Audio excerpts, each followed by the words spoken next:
Mga kapatid, ilan lang sina Nancy Binay, Sunny Angara at JV Ejercito sa mga nakilala dahil sa mga sikat nilang apelyido. Yun nga lang, medyo magkaiba sila ng kapalaran. At sina Nancy at Sunny Angara po, top 5 at 6 sa unofficial count. Pero si JV, abay nanganganib pang malaglag. Bakit nga ba nagkaganito ang ranking nila? Yan po ang ipapaliwanag pa rin sa atin ni Professor Nelson Kalighog. Ano ba talaga? Nalilito na ako. Kainghog. Professor.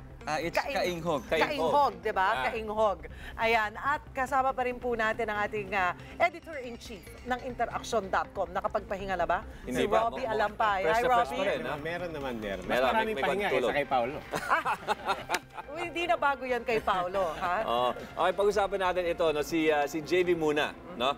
Umaasa yung kampo ng una na madadala ng pangalang Estrada, itong si JV sa Senado kasama ng kanyang kuya. At sasabihin natin na he is the biggest campaign spender, ha? Pero pang 11 lamang siya sa count ngayon. Yeah. Anong nakita? Anong nangyari? Professor Robbie.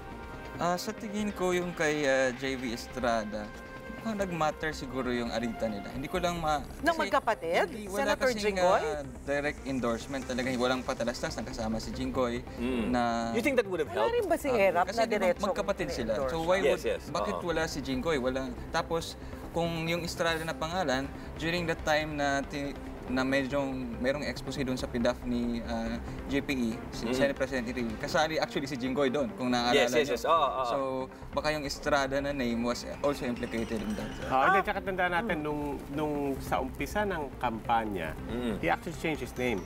Diba? Nung una, Ejercito lang talaga dinadala niya. Yes. Pagkatapos, they formally filed to include Estrada. Nung tinanong si Erap, bakit ganon, sinabi niya, totoo naman na pinag-aralan nila, nakakatulong talaga yung pangalan na Estrada. So kung pag-uusapan natin yung pangalan sa pangalan, parang ang babaw, ano? Pero yun ang katotohanan eh. Kaya, in fact, sa kampo ng una, dati, tinatanong natin pagdating kay Jack Enrile, pinag-aralan nila tatlong iba-ibang pangalan. Kung Enrile lang ang dadalhin, kung Jack Enrile, at kung ano pang... Or Juan Ponce Enrile Jr. Ganun. Ang lumalabas, kung Enrile lang yung dinalam, mataas na mataas. Kung Jack Enrile, nagkakaroon kaagad ng differentiation, alam kaagad ng mga, hindi pala si JPE yan. yan. Binanggit rin ni Prof kanina, Robby, no, na pati si Grace Poe, linaglag niya yung Llamanzares. Kasi wala nga nakakilala. Sino si Llamanzares? Nung MTRCB chair siya, lagi namin siya pinapakilala bilang si Grace Poe Llamanzares. Kailan nagsimulang naging Grace Poe na lang? Somewhere in between nung nagpipick up na siguro siya doon sa surveys. Kasi nakikita mo yung branding. Kasi importante kasi yung branding, consistent ka. Anak ni FPJ, dapat po ang apelyido mo, hindi Llamanzares.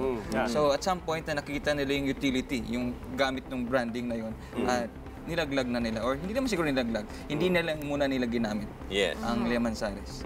Tsaka, Paolo, Cheryl, meron akong magandang kwento dyan. May kausap akong isang political strategist sa Palawan. Yung sabi niya, alam mo kung gaano ka hindi kilala ng mga tao.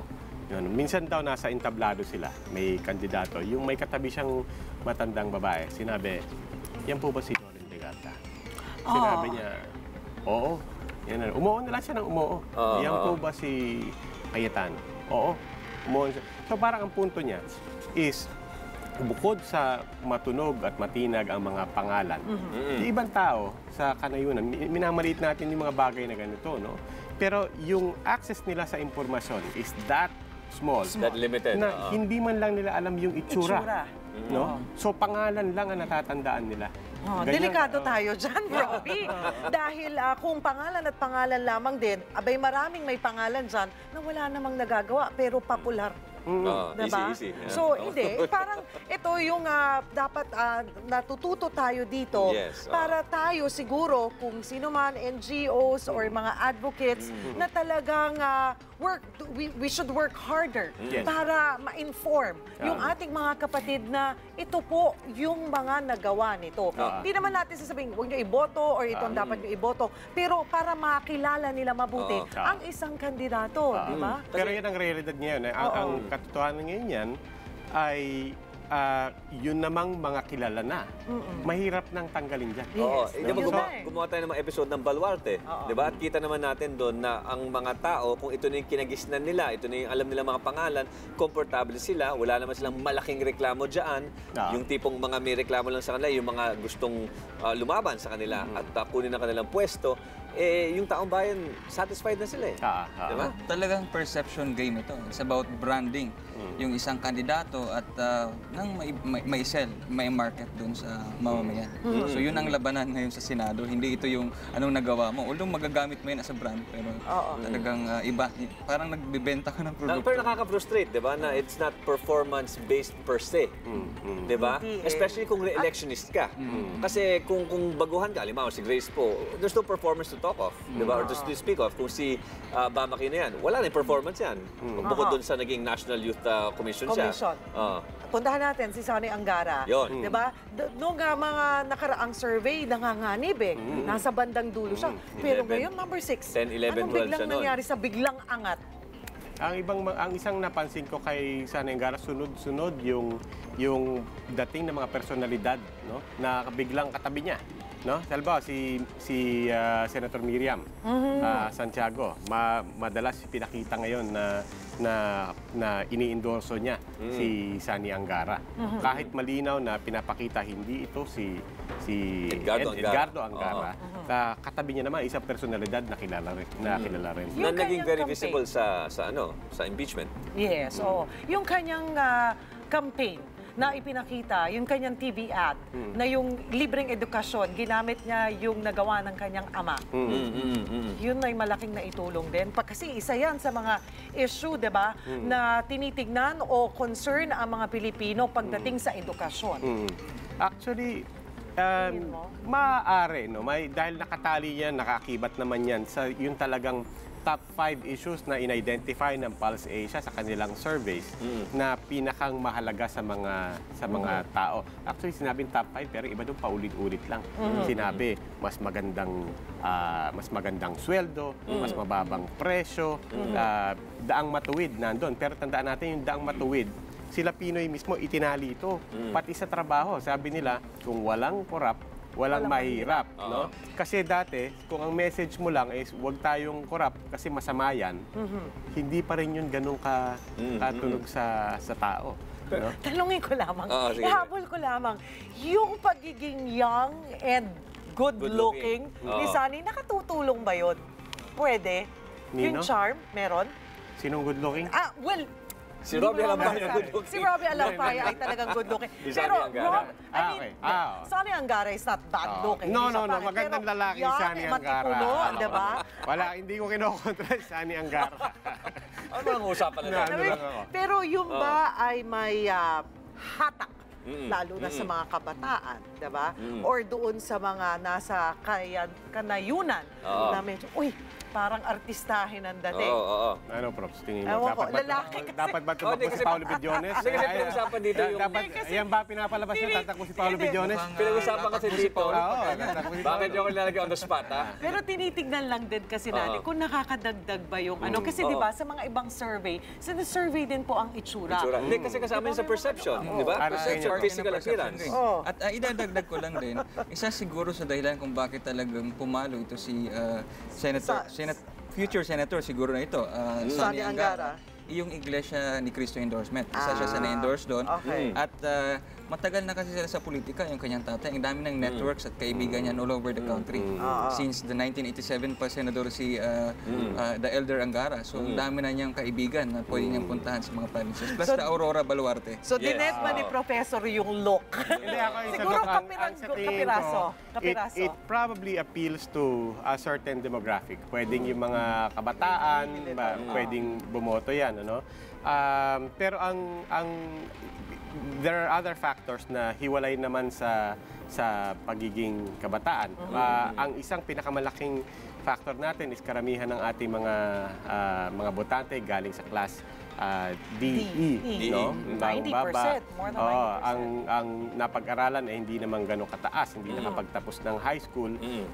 Katulad sinabi ko, yung access sa media, sa impormasyon, we may be overestimating yung access nila even to see. The number one medium pa rin is radio. No? So hindi mo pa rin naman nakikita yung necessarily. So yun yung ano. Apart from the fact na marami naman magagandang lalaki, magagandang babae na hindi nakakapasok. Let's talk about Mig Zubiri, halimbawa, di ba? Si Mig Zubiri ay good looking din naman siya. Bumitaw bilang senador, di ba? Nung nagkaroon sila ng tunggali ni pagtutunggali ni Coco Pimentel. Alam naman natin yan. So nagbitiw siya bilang senador, Coco Pimentel took over. He served for roughly about a year and a half, mga ganun lang.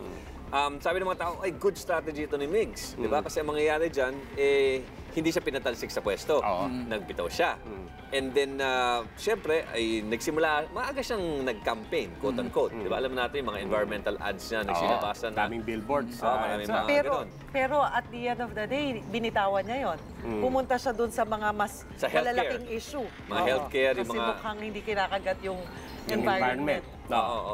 And then, nakita naman natin, nitong nagdaang mga araw, talaga namang hindi siya makapasok, hindi siya makapenetrate doon sa Magic 12 yung tawag. What happened?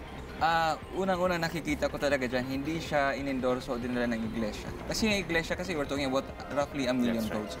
70% conversion rate kasi yan, yung from their total flock na roughly 1.4. So you have around 1 million talaga na solido yan. Kung hindi na in-endorso si Migs, hindi siya talagang makakuha ng boto. So, mahalaga yung numero na yun dahil alalahan natin, pagka naglalaro ka na sa 10, 11, 12, 200,000 ang gap yung mga 200,000 lang, 300,000. So malaking bagay yung 500,000 to 1 million votes. So yung endorsement ni Miriam Santiago kay Migs, kasi di ba in-endorse yung dalawa? Nag-costume change pa siya. Di ba? Actually, sa lahat ng mga in-endorse niya, nag-costume change siya. Same day ba? Di ba? Same day, iba-iba yung damit niya. Outfit. Tinasa yung kamay ni Coco, tinasa yung kamay ni Migs. Di ba? Si Sunny, tinasa niya yung kamay. Di ba? Pero again, it's not hindi siya sure ball. Pero Paolo, you cannot talk about, and yun yung nangyari sa kanilang dalawa no? You cannot talk about Migs na hindi nyo pag-uusapan ano nangyari kay Coco. No? So nung una si Migs actually mataas, mas matino yung ranking niya. No? Si Coco, kailangan niyang pursigin. Ang isang mapapansin nyo nangyari sa kampanya ni Coco is he adopted again the line bukong-buko. No? Bukong-buko. So para ang una niyang ipinapahiwatig is tandaan niyo kung sino ako. Ako yung dinaya, no? Binuko natin, 'di ba? Binuko natin. Patama 'yon kay Mig Zubiri. Si Migs tried to move away totally from that episode, no? Pero ibinalik, inungkat ni Coco Pimentel at pinaalala. So, parating relative. Kung ako yung nambuko, sino yung nabuko? Ito, I'll cut you short. Kasama natin ngayon sa linya ating telepono si Senator JV Ejercito. Good morning, sir. Yes, good morning, Paolo at Cheryl. Good morning. Good morning po. Kasama po natin si Robbie Alampay and of course si Professor Nelson ng UP. So, yes, good morning din sa inyo. Opo, nagbantay rin po kayo sa Maynila kasama ng inyong ama. Yes, andito pa nga ako sa kasalukuyan. At ano na po ang status dyan ngayon? Umabot na ba sa 100% ang bilang?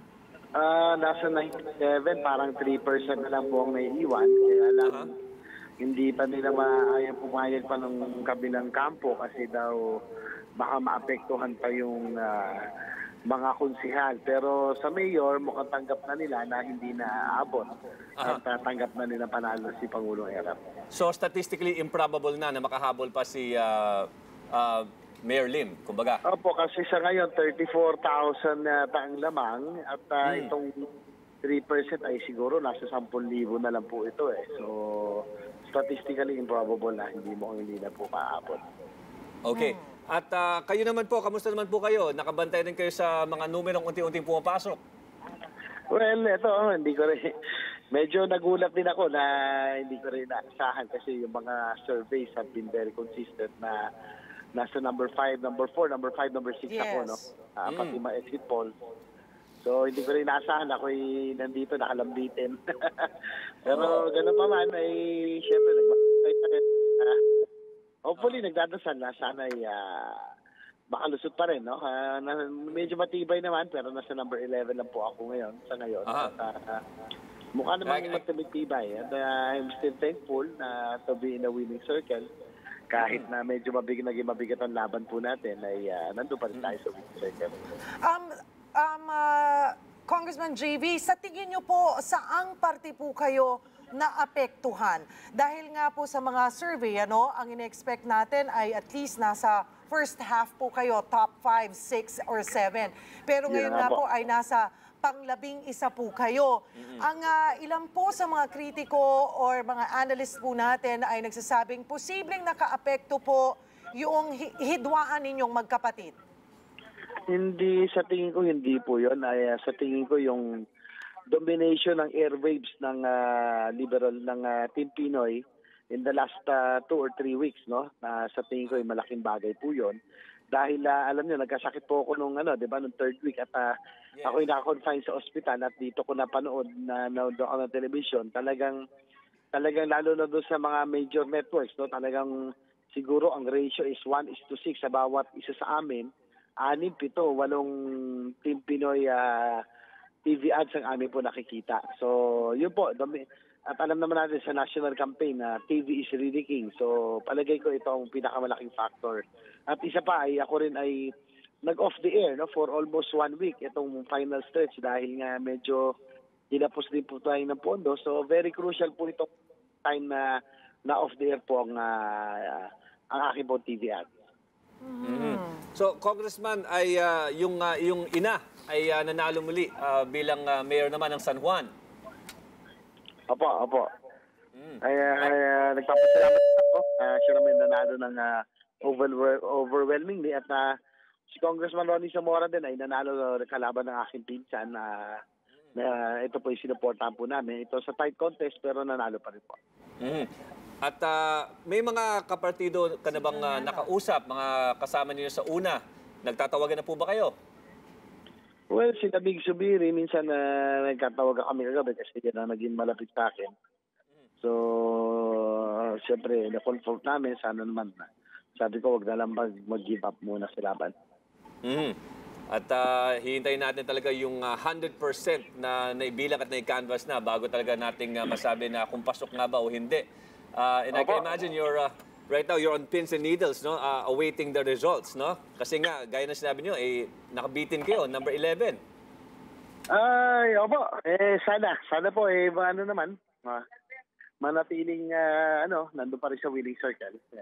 Hindi natin expect, pero ganun talaga maraming factors, no?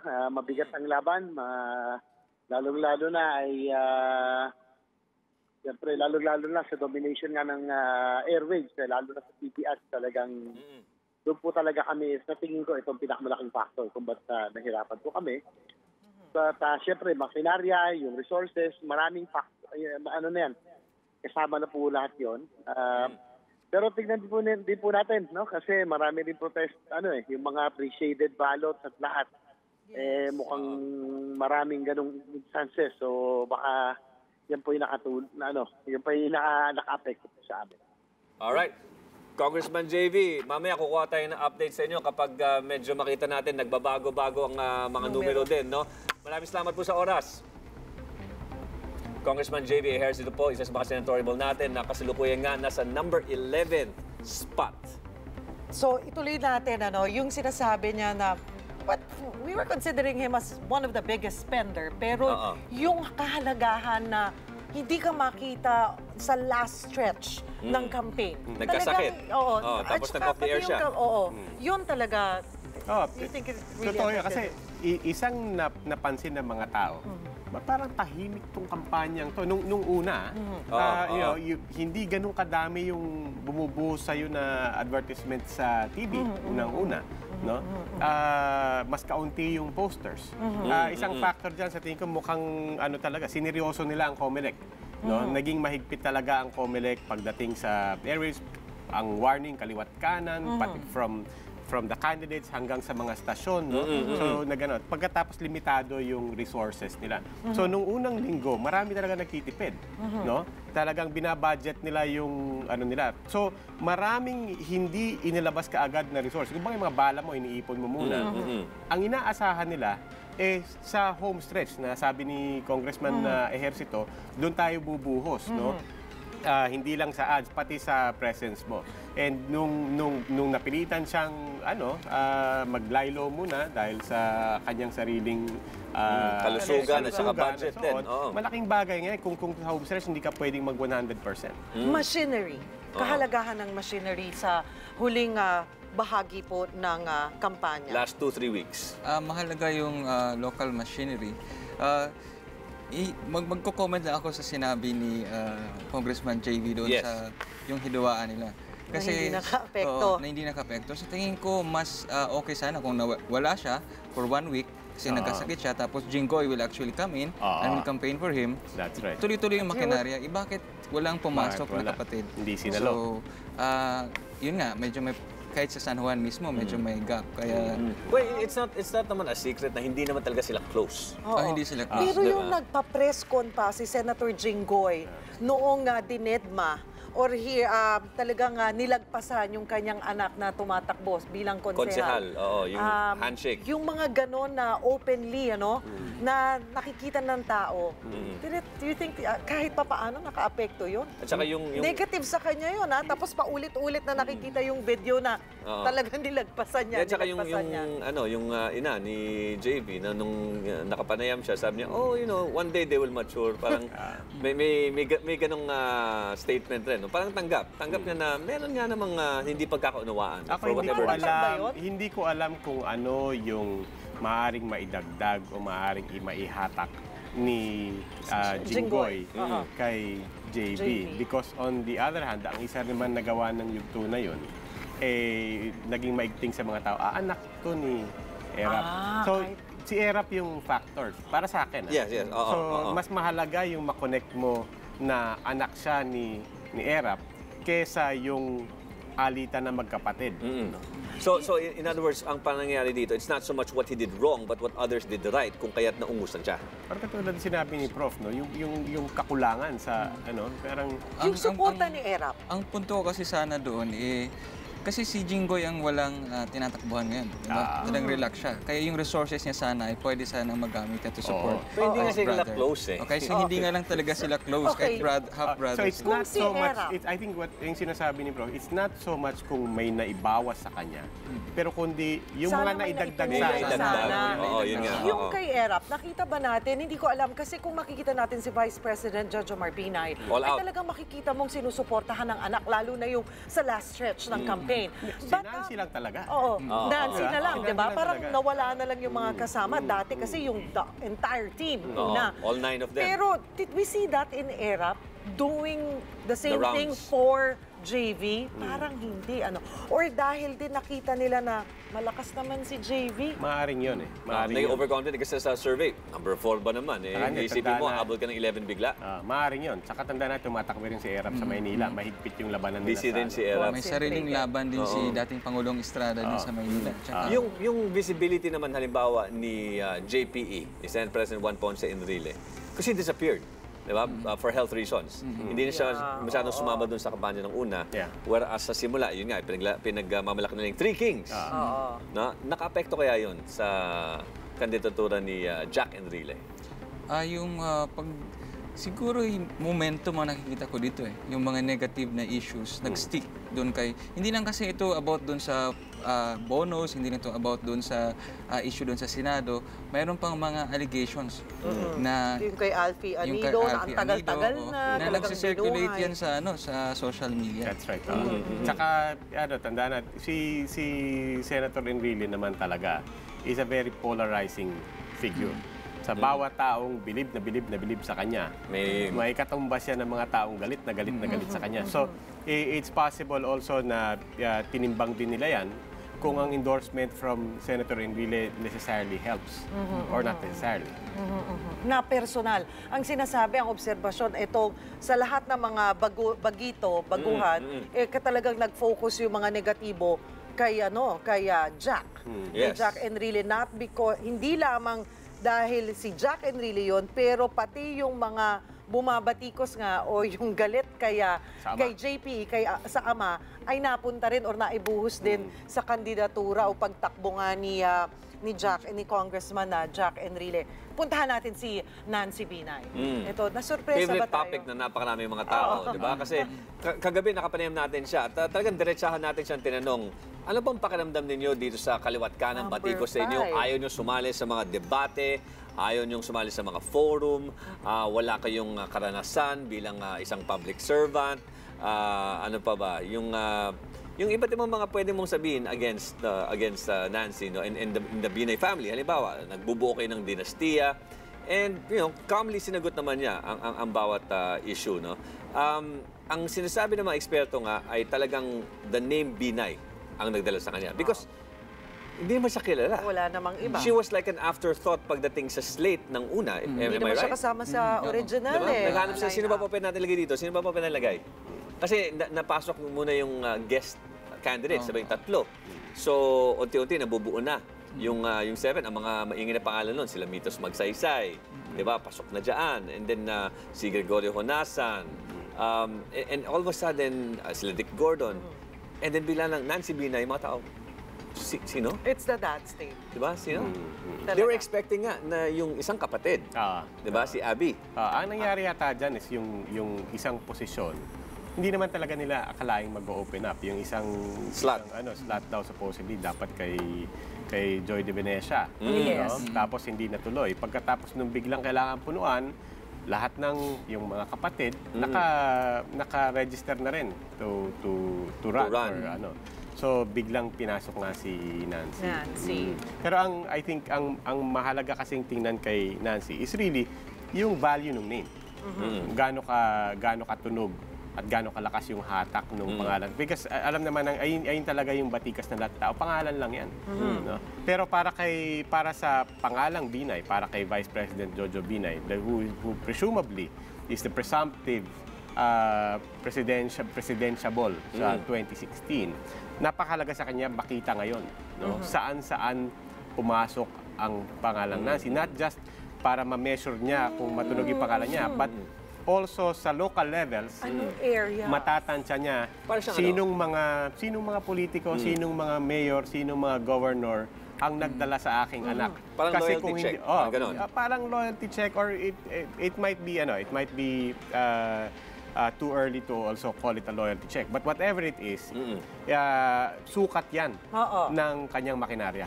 Kung saan tayo magtatrabaho pa, saan tayo may okay, yung mga ganon. So ito talagang midterm elections, napakahalagang basihan para sa mga tatakbo sa mas mataas na posisyon on 2016. At ito nga kasama natin ngayon sa linya ating telepono muli. Ang nangunguna sa senatorial race, walang iba kundi si Grace Poe. Good morning, ma'am. Hi, good morning, Paolo. Good morning, Cheryl. Paolo, mukhang ikaw yata ang hindi natutulog.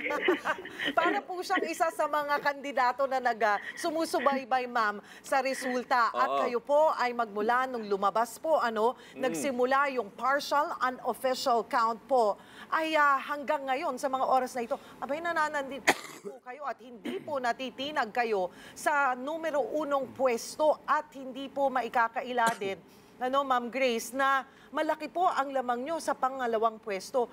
Kamusta po ang pakiramdam at inasahan nyo po bang mag-number 1? Alam niyo po, sa totoo lang po, nagulat rin ako. Yun nga yung sinasabi nilang, yung saying na I'm as surprised as you are.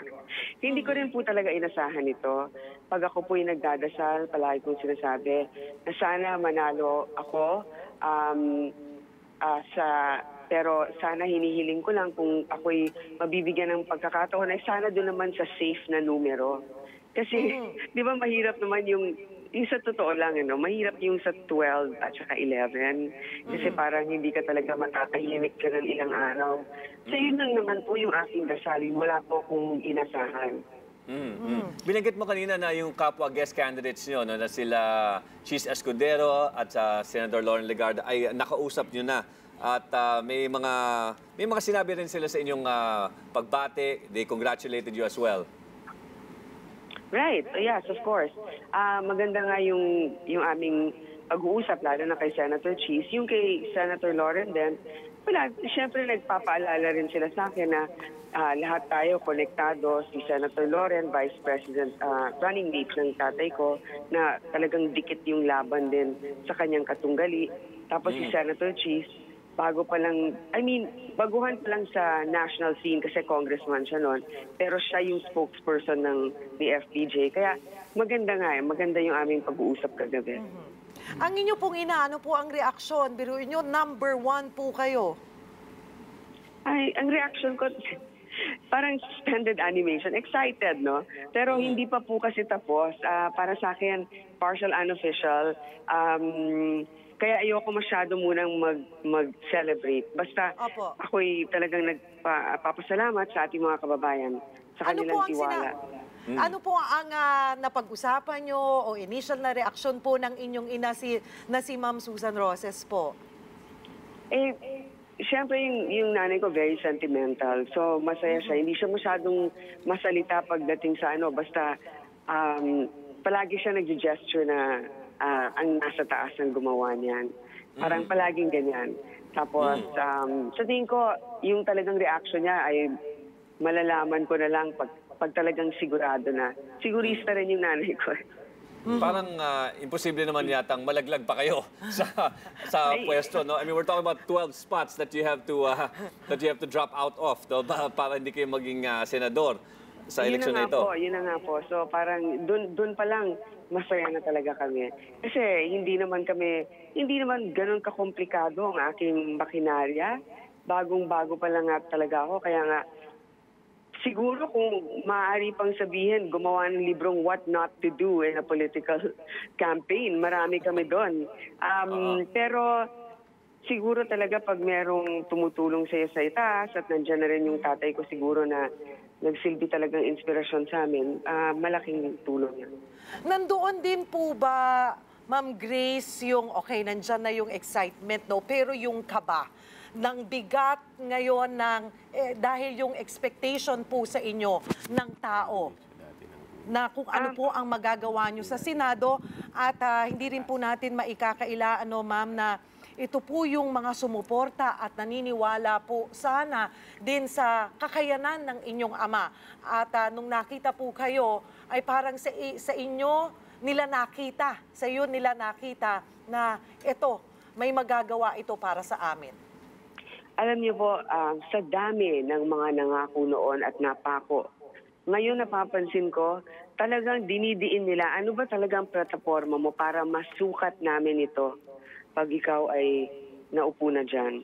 At talagang kahapon din, yun nga, sinasabi nila, number 1, talagang bigla ko naisip na kailangan umpisahan na agad ang trabaho at kailangan talagang masusukat ang ating mga magagawa. Kasi nga, sa pag-iikot natin, ang mga tao masaya at tiwala sa ating Pangulo. Pero tinatanong nila, kailan pa namin mararamdaman itong pag-angat ng ating ekonomiya? Kailan pa mararamdaman sa nasa ibaba ang sinasabi nilang paglago ng pagkakataon dito sa ating bayan? Ma'am Robbie Alapay po Ma'am Robbie Alapay po, interaction.com. Maitanong ko lang po, nung una po, kasama po kayo sa guest candidates, no? ng una. So, dalawa yung nagdadala sa inyo, una at saka ang Team Pinoy. Pagkatapos sa kalagitnaan ng kampanya, sinabi, linawin na nga natin to. Wala nang guest candidate, Team Pinoy yan. Ano pong nagawa niyan sa inyong kampanya nung nagpasya na po ng ganyan yung partido? Was this a burden that was lifted? Napadali ba ang kampanya? Mas madali bang mag-focus? Ano pong nagawa nito para sa inyong kampanya? Aaminin ko po nung umpisa, talagang nalungkot ako at medyo nabahala ako ng konti dahil si Senator Lauren para sa akin, malakas na sila on their own. Ako naman, parang sabi ko, parang at that point iniisip ko, naku, paano yan? Sila pa naman yung kaibigan ng tatay ko. Tapos gano'n din nangyari. Pero nung bandang huli, dahil marami na nga mga pronouncements na pag hindi ka tumayo dito sa aming entablado ay aalisin ka namin, magpakita kayo ngayon. Kung hindi, sisipain namin kayo. So parang mabuti na rin po na naalis na. Kasi ang hirap naman pong binabantaan ka halos araw-araw. Alright.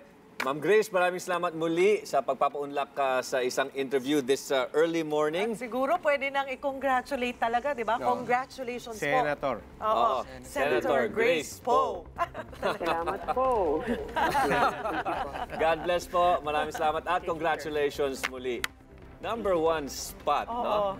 Talagang ako yung kinikilabutan. Iba siguro talaga yung pakiramdam na parang, kalay mo, number 1 ka. Ngayon, ang tanong, nako, maliban sa trabaho, di ba? Isa na yan sa mga ikukonsidera, di ba? Na pwedeng, vice presidential. Kahapon, tinatanong ko nga kay Atty. Dindo Manhit yan. Sa tingin ko talaga, malaking bagay yung mag-number 1. No? Kaya ganun kahigpit yung labanan ni Alan Cayetano at saka ni Loren. Who would have thought na? Ang naging number 1 ay si Miss Poe. Pero mga... Kaya tawagin mo ng burden, tawagin mong blessing o kung ano man, no? Kung ano man pananaw doon.